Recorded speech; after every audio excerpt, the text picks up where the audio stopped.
Switches, lots of switches. In a recent video, I took a look at one of these illuminated push-button switches. They're industrial switches from China, and each one comes with the illumination module that has a LED going up inside the button. It's the button itself, and then it's got a normally open contact and a normally closed contact.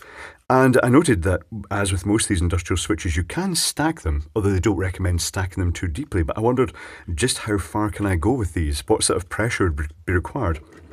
So what I'm going to do here is I'm going to bring a notepad and a set of scales, and I'm going to measure the weight of what's actually required to actuate these.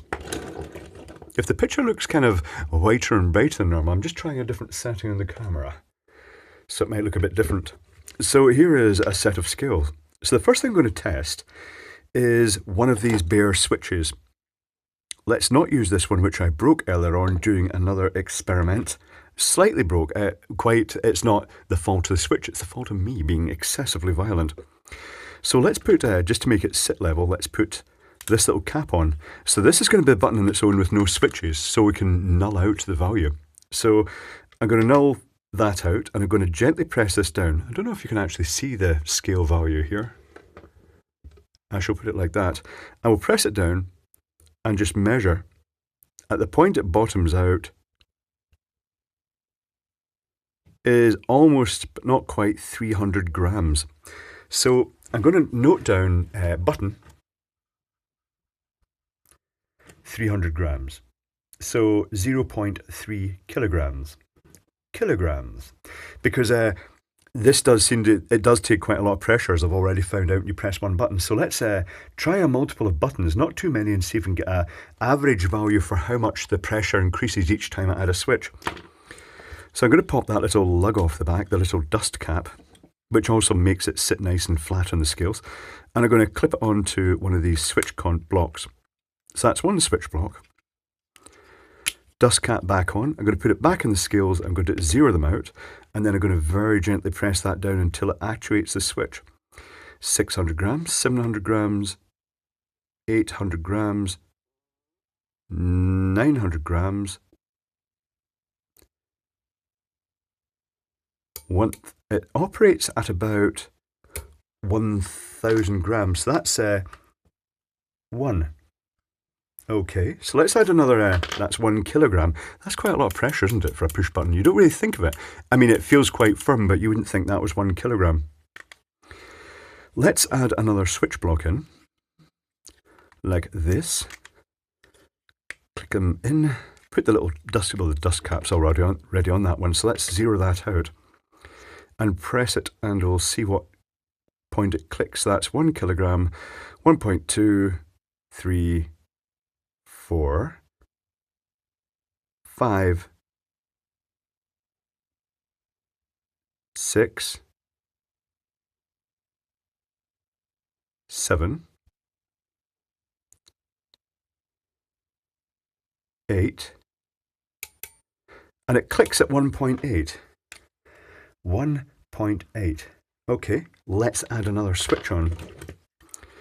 Get the dust cap off this one. Actually, I could have left the dust cap on that one, couldn't I? I should have thought that I could leave the dust cap on, since it's just going to go straight onto the bottom of our stack.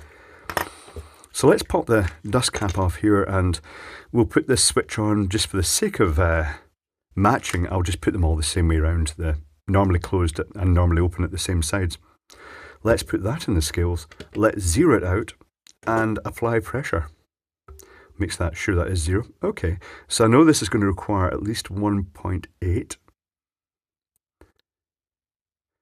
1.9, 2, 2.1, 2.2, 2.3, 2.4, 2.4. I would say that was 2.4. 2.4. And we'll try one more, and then we'll sort of work out what the average was between them. So let's pop another switch contact off. And that way we can work out what the total stack is, because the total stack exceeds the rating of the scales and destroys things. So that's those on. That's working. That is so hard to press. That is really, they are all going in together, but that is sore on the finger. I wouldn't like to press that button too much. So let's zero that out and I shall press it down. I'm going for above 2.4. Let's go straight 2.5, 2.6, 2.7, 2.8, 2.9, 3 kilograms,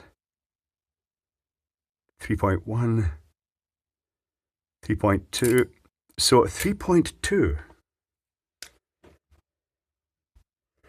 So let's work this out. So that was about 700 grams, say 0.7. 1 from 1.8, that's also 0.7. And then it's about 0.6. And then about 0.8. Is that right? 3.2 minus 2.4 it is 0.8. So on average, I would say that each of these switches is adding 700 grams of force. Right. So that means that with 10 of them, we're looking at 7 kilograms. Now, I have to say, I have already stuck all 10 of them together. It was extremely hard to press. I'm not going to do what I did last time. You see, these little buttons have the light module. The light module has these little spring pins in it. So they're almost like just little splayed rivets that they go in, they're splayed to stop them popping back out again. And they're only really designed for a light load. I pushed it with the full stack of 10 switches, and it just sort of made a crunch noise, and then the button jammed in. These little plastic pins had splayed out and that one snapped. It's no great deal. If something like that happened, you could just actually take the light module off the switch like that, tuck it to the side, and then you could put the switch block back onto that, and it would still be able to actuate them, which is exactly what I'm going to do, because I'm going to put all these on, and then we can see how they actuate. For those of you who haven't seen these switches before, there's a little plastic tab here. You push the tab down, it slides the switch itself out, and you can put a legend in here like an arrow or a text on this by unscrewing the front of this. A brief recap for the plastic cover, the coloured cap snaps off to reveal a sort of disc that can be printed on, or a legend can be put in front of it. That screws on, and then there's a nut at the back. You put it through the panel, screw this up tight at the back of the panel, and align the sort of largest slot to the top, and then when you slide this on, it basically just clicks on, and then that couples it to the switches. And the lighting module just basically is a blue, in this case it's a blue light. It's a little circuit board with 2 wires coming in, and in this instance, I'll doodle it down. I'll tell you what exactly it looks like. It looks like this, a circle with the solder connections coming up, the 2 wires coming up to it, and then it's got pads like that that form a bridge rectifier. There's basically a little diode chip mounted in these with a little wire going onto the top of it, and the same at the other side. And then those lead down. Once it's been rectified, then it leads down to 2 little pads like that, and one of them has the gallium nitride chip in it with a bond wire going onto that connection, the other one jumping over to that pad. And I can't really see the tracks because they're hidden under the sort of white layer that's used for reflection. But the circuitry in this will be the same as the other ones. It will be basically it will be a capacitor with a discharge resistor across it, feeding that LED. I'll just draw it as a dome with an inrush limiting resistor. And that'll do is the AC going in gets, the peak gets limited by this resistor in here. Can I see resistor through that? Yes, I can. The resistor's colour is red, black, red. 202, so that's 2000 ohm. And the capacitor I'll open up and we'll take a look inside this one since I've burst it anyway. And if I remember, I'll actually light it before the end of the video, because otherwise people will say, why didn't you light the LED? So let's pop all these switch blocks off and snap them on end to end and see what and I'll describe the force that's required to activate it, which I know is just absolutely finger blisteringly high. It wouldn't be a good thing to actually have a button that was that hard to press, not unless you just want to stop people pressing the button. That would be a good deterrent, because it'd hurt their finger to press it. So let's get these dust caps off. We'll snap the contact blocks on. it's nice that these are modular. It's interesting also to note that these ones have the little spring going across between two wings that are just, the spring doesn't just do the click action, it kind of holds both the little contacts onto a central pillar with a slight indentation across it. I suppose that theoretically, if there's enough vibration or just after wear and tear, they could actually pop right off. But this is it's a nice snap action in these switches. The other ones you can get have a plastic shaft with a spring, and all it does is it lowers the contacts to just literally mush into each other and then slide slightly. It's not so well suited to sort of high currenty applications where you're going to get a sort of spark being drawn. The fact that when you release this one, it snaps open would quench an arc quite quickly to break the circuit. So let's pop this one on here, and this one on here, and this one. Does that me get them all? I think it is. So that's 1, 2, 3, 4, 5, 6, 7, 8, 9, 10. Let's see if they all... I'm going to use my thumb for this. I'll put the dust cap over then just to provide so I don't interfere with the mechanism much. And I'm going to push this in. Oh, that's really hard to push. All the switches, they don't go at the same time. I wouldn't expect that. But they all actuate. What about this side? Yep. And all roughly at the same time. It seems very accurate that way. What about the position of the little red plunger at the top? If I push this in, it's just the bottom is flush with the orange at there. So let's look at the bottom. It's almost identical. So they're very precise. But the force required is such that pushing with one finger, that is almost impossible with one finger to push that in. It really increases the torque. What would that be? I said that was 7 kilograms, wasn't it? I worked it out it was going to be. Okay, well, I'm going to open this module now. That's what we want to do. We want to open stuff. Same as before, more or less. Now, the other one had a little hidden resistor. This one also has a little hidden resistor under it, which is brown, black, green. It's 1 megohm. And the value of the capacitor in this one is 100 nano by the look of it. Where is my light to shine into this? And this one is rated 630 volts. That's better. It's notable this one says on the side that it's rated 220 to 380 volts. Right, I'm going to wire one of these up and show you it lit just to see, so you can see how bright it is. Uh-oh, Hoppy says no. The Hoppy meter does not like super low power factor items, in the sense that because this is basically just one LED running across the full mains, all it's seeing here is effectively a capacitor because it's just ignoring the LED and the rectifier, so I can't get the current this way. Notice the complete lack of flicker in the Hoppy. This is because, let's focus down onto that. There we go. Now it's shimmering, and it's slight of focus. That didn't work too well, but that's because the exposure has now been adjusted accordingly. It's slowed down the frame rate and it's catching the multiplexed signal. So I'm going to see if I can measure that current another way. Next attempt, a sensitive clamp meter. This is the one I use for sniffing out leakage current, earth leakage problems.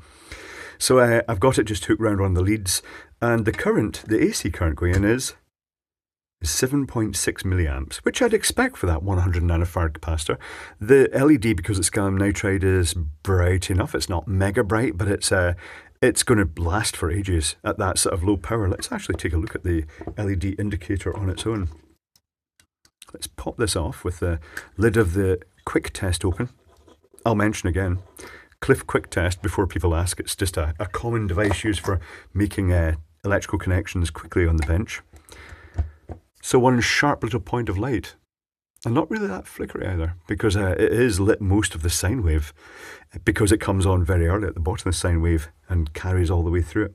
So yeah, 7.5 milliamps. So this thing is actually rated, these lamp units are theoretically rated from about 220 volts AC to 380 volts, hence the sort of 630 volt rating of the capacitor, but they would still work at, well, 110 volts. And you get these in different voltage ratings as well.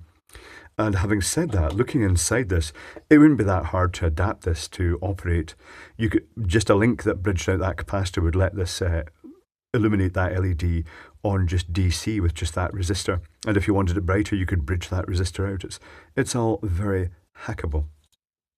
Very simple, but very functional. So that's those switches. Oh, incidentally, I worked out my scales can go up to 5 kilogram. I worked out the maximum I could measure and made a stack of them. So it was 6 of these plus the 300 grams for the actuation force, which is still quite a lot of force. And it came in at 4.5 kilograms. If I remember rightly, the 4.5 kilograms, 4.5 minus the 0.3 of the actuation force equals, divided by, that's 4.2 kilograms, divided by the 6 equals exactly 0.7. So they are, every single one of these contact modules does take, for both the plungers to be pressed at once, it takes 700 grams to do that. Now I'm just thinking, what happens if you just press one? I'm going to try that right now. There's no harm, is there? Let's bring the scales back in. Not sure how well this is going to work, but I'm going to try it anyway. So that would be 4 times. So I would say it's going to be around about 350 times 4 is 350 grams. Since it's half of the 700 grams times 4 equals about 1.4 kilograms per push. Let's see what happens. Let's do the red, normally closed first. 1.1, 1.2, 1.3, just above 1.3. What about the green one, the normally open? 1.4, that one is actually, it just clicks around about 1.5, so the red's actually easier to press than the green one. Not that it really makes a huge difference, it'll just be down to the little spring that's used in them. It's interesting, worth doing the little experiment anyway. So yeah, these little indicators, they're nice. The blue one is quite a nice shade of blue, it's that deep blue that they usually are. And I wouldn't recommend sticking more than a couple of blocks on because it does damage these little pins here that convey this sort of button press through onto the actual switch mechanisms themselves. So that's worth mentioning, so just limit the number of contacts, and if you need effectively one button to activate more circuits, then it's probably better going via maybe some relays or stuff like that to actually multiply that number of circuits.